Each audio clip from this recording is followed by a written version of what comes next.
Hey guys, மால்தீவ்ஸில் Eid holidays விட்டதுமே எங்களோட வெக்கேஷனை spend பண்ணுறதுக்காக நாங்கள் போன ரெசார்ட் தான் அதாரன் கிளப்போட ரெனாலி ரெசார்ட். இங்கே எந்த ஒரு ஐலாண்ட் ரெசார்ட் போகணுன்னாலே ஒரே ட்ரான்ஸ்ஃபர் ஸ்பீட் போட்ஸ் தான். ஸோ ஸ்பீட் போட்ஸ் வந்து எங்களுக்கு ஏர்போர்ட் டெர்மினலில் அரேஞ்ச் பண்ணியிருந்தாங்க. மார்னிங் 10:30க்கு டிபார்ச்சர் சொல்லியிருந்தாங்க, பட் 10:50க்கு டிபார்ச்சர் ஆகிட்டோம். ஏர்போர்ட் டு ரெனாலி ரெசார்ட் வந்து 45 மினிட்ஸ் ட்ராவல்.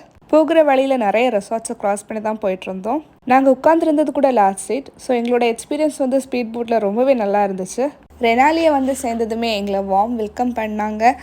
அண்ட் ரொம்பவே சன்னி டேனால் உடனே எங்களை வந்து ரிசப்ஷனுக்கு கூட்டிகிட்டு போயிட்டாங்க. போகிற வழியில் கொஞ்சம் பிக்சர்ஸ் எடுத்தோம். அப்புறம் டைவிங் சென்டரையும் காமிச்சு தந்தாங்க. அண்ட் தென் நாங்கள் டேரெக்டாக ரிசப்ஷன் போயிட்டோம். ரிசப்ஷனில் வெல்கம் ட்ரிங்க் கொடுத்து எங்களை வார்ம் வெல்கம் பண்ணாங்க. நாங்கள் போனது ஆஃப்டர்நூன் டைம்னால லஞ்ச் சாப்பிட்ட அப்புறம் ரூமுக்கு டைரக்ட் பண்ணுறதா சொல்லியிருந்தாங்க. அங்கே பஃபெட் சிஸ்டம் தான் அரேஞ்ச் பண்ணியிருந்தாங்க. பஃபெட் சிஸ்டத்தோட வீடியோ அப்கமிங் vlogல பார்க்கலாம்.